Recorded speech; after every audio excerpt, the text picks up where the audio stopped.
नमस्कार, आदाब, सत श्री अकाल, जय भीम, जोहार। मेरा नाम है नवीन कुमार। सुनिए भाई साहब, योगी आदित्यनाथ के राज में गायें कटती भी हैं और बिकती भी हैं। बस आपका हिंदू होना जरूरी है, और हिंदू में भी अगर ब्राह्मण हुए तब तो कहने ही क्या। मुसलमान होकर अगर मुर्गा भी बेच दिया तो बवाल है।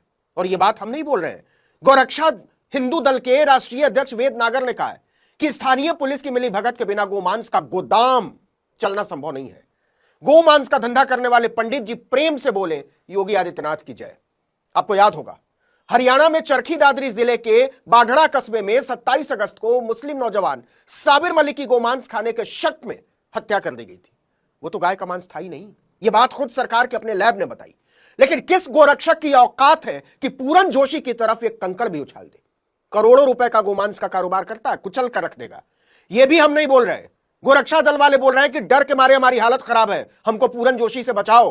तो सुनो गोबर भक्तों, गोरक्षा दल वाले कह रहे हैं कि हमको गाय काटने और बेचने वाले पंडित पूरन जोशी से डर लग रहा है, कर लो जो करना है। क्यों? क्योंकि ग्रेटर नोएडा के दादरी इलाके में इसी गौरक्षा हिंदू दल ने पुलिस से बोलकर कई टन गोमांस बरामद करवाया है। पुलिस ने बयान जारी करके बताया है कि डंप किए गए मांस की कीमत करीब 4 करोड़ रुपए है। पूरे 32 टन गोमांस, क्विंटल नहीं टन। एक टन में 1000 किलो, मतलब पंडित जी योगी राज में 32,000 किलो गोमांस धड़ल्ले से खपा लेते थे, और पता नहीं कब से खपाते चले आ रहे थे। गोरक्षा दल वालों का कहना है कि यह सारा धंधा पुलिस की देखरेख में ही चल रहा था, और इस गोमांस की कीमत 32 करोड़ रुपए नहीं, करीब 40 करोड़ रुपए है। अब 40 करोड़ के धंधे में ऊपर वालों का कट ना हो, हिस्सा ना हो, यह अपने आप में सोचने की बात है। और यह अलग बात है कि किसका हिस्सा रुक गया जो योगी राज में गोमांस के पंडित जी के इस जमे जमाए धंधे पर पोल ही खोल डाली। और जब पोल खुली तो पता चला कि गोमांस का सबसे अच्छा धंधा कोई मुसलमान नहीं करता, सनातन वाले पंडित जी करते हैं, टीका लगाकर, पंडित पूरन जोशी। अब सुनिए पूरी कहानी। 9 नवंबर को गोरक्षा हिंदू दल ने पश्चिम बंगाल से आ रहे एक ट्रक को रोककर सूचना दी थी कि उसमें प्रतिबंधित मांस है। सूचना के आधार पर दादरी कोतवाली क्षेत्र के लुहारली टोल पर पुलिस ने ट्रक को रोका। ट्रक में मांस ही लदा हुआ था, सूचना सही थी, लेकिन वो मांस किस पशु का, इसे जांचने के लिए सैंपल को मथुरा लैब भेजा गया। लैब की जांच में पता चला कि कोई गलतफहमी नहीं है, पूरा ट्रक गोमांस से भरा हुआ। मांस के गोमांस होने की पुष्टि होने के बाद पुलिस ने ट्रक को मौके पर ही जब्त कर लिया। इसके बाद कड़ी जोड़ी जाने लगी कि आखिर यह करोड़ों रुपए का जो गोमांस का धंधा योगी आदित्यनाथ के इंतजाम की छाती पर पैर लगकर चल रहा है, उसको चला कौन रहा है और चल कैसे रहा है। इसके बाद पुलिस ने दादरा के बिसाड़ा रोड पर बने एसपीजे कोल्ड स्टोरेज पर छापा मारा, शीत गृह। और आप यह जानकर हैरान रह जाएंगे कि कोल्ड स्टोरेज के चैम्बर नंबर 5 में करीब 153 टन पैक्ड गोमांस भरा हुआ था।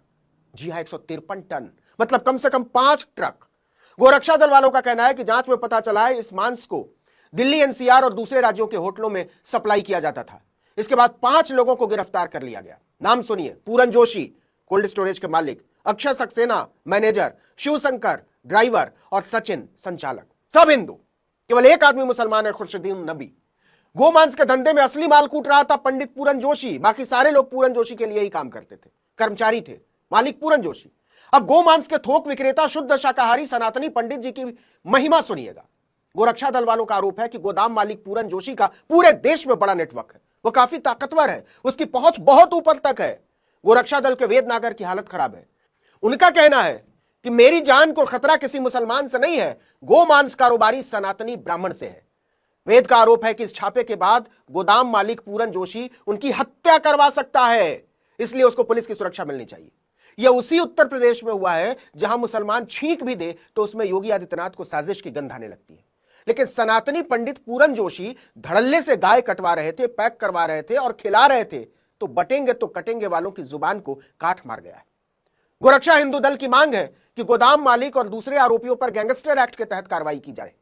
इसके अलावा गोदाम को बुलडोजर के जरिए ध्वस्त किया जाए। क्या मजाक करते हैं गोरक्षा दल वाले। पंडित का गाय कटवाना और गोमांस बेचना भी सनातन की सेवा है। गैंगस्टर एक्ट और बुलडोजर क्रांति पर केवल मुसलमानों का कॉपीराइट है। अब्दुल को टाइट करना होगा तब चलाना। पूरन जोशी की जगह परवेज जुल्फिकार होते तब देखते इसी हुकूमत और इन्हीं हाकिमों का नाच। कत्थक और भांगड़ा एक ही में मिला दिया होता। अभी तो समझ में नहीं आ रहा है कि गाय को बचाना है या सनातनी ब्राह्मण को, क्योंकि मनु फरमाते हैं एक ब्राह्मण को सताने का पाप 100 गोहत्या से भी भारी होता है। तो सनातन के भाजपा संस्करण में इतना बड़ा पाप अपने माथे पर ले कौन। यहां मैं जानबूझकर नगमा का जिक्र कर रहा हूं, हापुड़ की नगमा। उनकी जिंदगी में हर साल रोजे और ईद आती है, लेकिन 2018 के बाद सब बदल गया। उस साल उन्होंने आखिरी बार अपने अब्बू कासिम के साथ ईद मनाई थी। शाम होते ही रोजा खोलने के लिए जैसे ही मस्जिद से आवाज आती है, नगमा अपने परिवार के साथ इफ्तार करने लग जाती है। इस परिवार में सब हैं, लेकिन नगमा के पिता नहीं है। जैसे जैसे ईद करीब आती है, नगमा के लिए अपने पिता कासिम की यादें और ताजा होती जाती हैं। नगमा कहती हैं, हम किसी को बता भी नहीं सकते कि हमें कैसा महसूस होता है जब हमें अपने पापा की याद आती है। वो बताती हैं कि ठीक ईद के बाद हमारे पापा को मारा था।